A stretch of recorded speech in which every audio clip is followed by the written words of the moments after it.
In the world of Tevat, the Archons hold immense power and influence over their respective regions. As travelers, we seek their aid and guidance, hoping they will assist us with finding our sibling. However, there have been instances where their reliability has come into question, leaving us disheartened and pondering their true intentions. Sometimes it feels like they're just using the traveler for their own selfish gains, but it is important to delve deeper into the motivations and secrets of the Archons to understand their actions better, because I believe there's a reason for it, and it largely lies in their fear of Celestia and all that it is capable of. If you'd like to hear more about my thoughts on the complexities of Genshin's characters and lore, please do subscribe. Now let's start with Venti. Venti is a mystery. Despite being quite open to us, he is still very much shrouded in a cloud of unanswered questions. I hope his second story quest, whenever that may be, does a good job in clearing some of those clouds. Anyways, it is obvious he has genuine care and support for us, yet it would be unwise to unquestionably believe everything he says. This is not to say he is some evil liar, but there is a lot we don't know about him, so take everything he says with a grain of salt. Despite him being the first Archon we encountered, we didn't ask him about our sibling, and he didn't know about the Abyss Princess until we told him about her at the end of the Archon quest. This was before we ourselves knew the Abyss Princess was our sibling, by the way, but even then he could still be withholding information from us. Who's to say he hasn't met Lumine before? Though it is still possible that he doesn't know that the Abyss sibling is our sibling, as we never explicitly mention it to him. Even though Dainsleif does mention that him and Lumine have been to Mondstadt before, that doesn't necessarily mean they met Venti, since he is known for being absent for long periods of time, so it's not completely out of the realm of possibility for them to have missed each other. Now, let's say he does know who Lumine is and knows our connection to the Abyss Princess, which, in my opinion, is the greater possibility. Why would he hide it? And to that I would answer his fear of Celestia. Given what we know about Celestia's power and their aversion to sharing certain information, especially ones regarding Conria, it is plausible that Venti, as an Archon that has witnessed their wrath before, is wary of exposing too much of them. He might be safeguarding Mondstadt and the travelers from the potential wrath of Celestia, using secrecy as a protective measure. Venti will do anything to protect, as he calls them, the children of Mondstadt, and if he has to lie to protect them, something tells me this wouldn't be his first time. Zhongli, his principal. After Zhongli's second story quest, we asked him about our sibling. He promptly revealed his inability to provide answers due to a previous contract.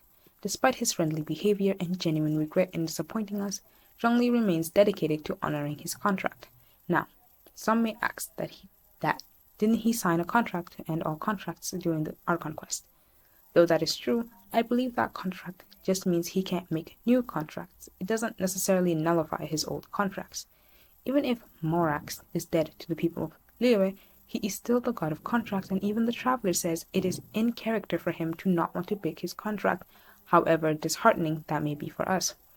Even without whatever contract he made, from what we learned about our sibling in the Carry Bear quest and Nahida staying there from Tevat, all that proves they are strongly connected to the Abyss, which is strongly connected to Conria, which, you guessed it, is strongly connected to Celestia, and we know how Celestia feels about Conria and anything that pertains to them. And as the oldest of the Archons, Zhongli has witnessed the dire consequences that befall those who dare to challenge Celestia's authority. He is well aware of the destructive calamities that have struck regions and individuals who dare to disclose sensitive information. Therefore, his reluctance in divulging information about our sibling is driven by a desire to shield Liyue and inhabitants from potential harm. He did not defend Liyue all these years just to have it destroyed because he broke a contract. Also, that would be quite hypocritical of him, considering one of his quests was about punishing someone for breaking a contract. So it makes sense that he would withhold this information from us, not out of malice, but rather out of principle. A. Protection. Despite Lumine telling us we should complete our journey and that she'll meet us at the end of it, the traveler still asked A about their sibling, to which she responded by saying she doesn't know who that is. A was dealing with the loss of her sister and the devastating consequences of the cataclysm to Inazuma during the time she would have met our sibling. She was occupied with rebuilding Inazuma and creating a puppet to hold the Gnosis and rule Inazuma while she was in the plane of Euthymia, so her focus was understandably on more important things.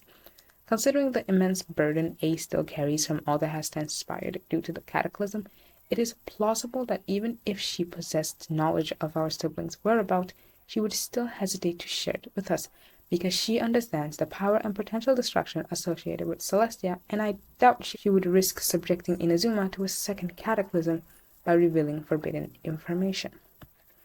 Nahida, naivety. In contrast to the other Archons who have been relatively reserved, Nahida gave us some really interesting information about our sibling, albeit more questions than answers, but still. She revealed that while we were considered a descendant from another world, our sibling hails from Teyvat, which is more information than we've gotten from all the three other Archons combined.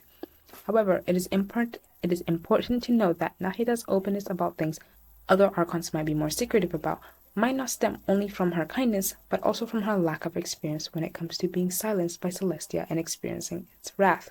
Despite inheriting Rukkhadevada's wisdom and memories, Nahida has never directly experienced the destruction and consequences that befell those who defy Celestia's rules. Her knowledge of Celestia is akin to reading about historical events rather than living through them. She has no physical experience of the things that anger Celestia, one of which includes disclosing certain information about Teyvat, like the lore surrounding Enkanomiya and the Seven Sovereigns. If you didn't know, the Seven Sovereigns were the dragons that ruled Teyvat before the Seven Archons. I believe Apep might be one of them.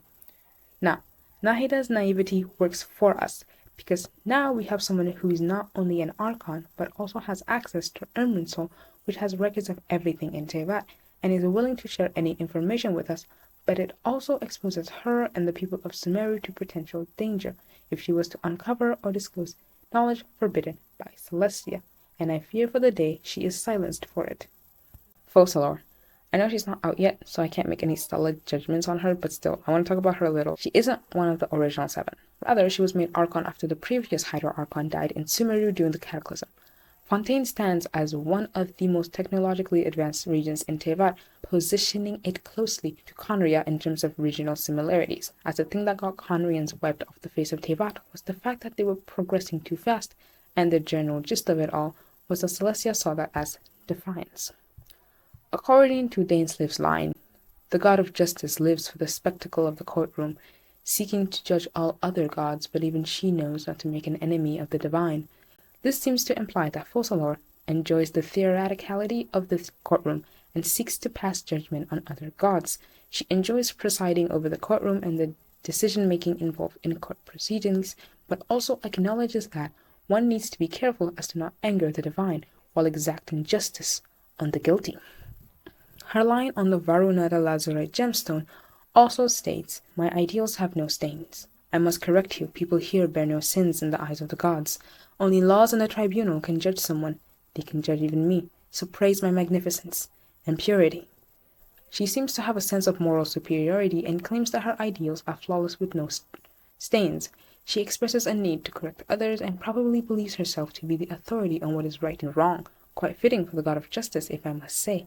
She even goes as far as to claim that her people bear no sins in the eyes of the gods, and if they did, only the justice system can rightfully judge them.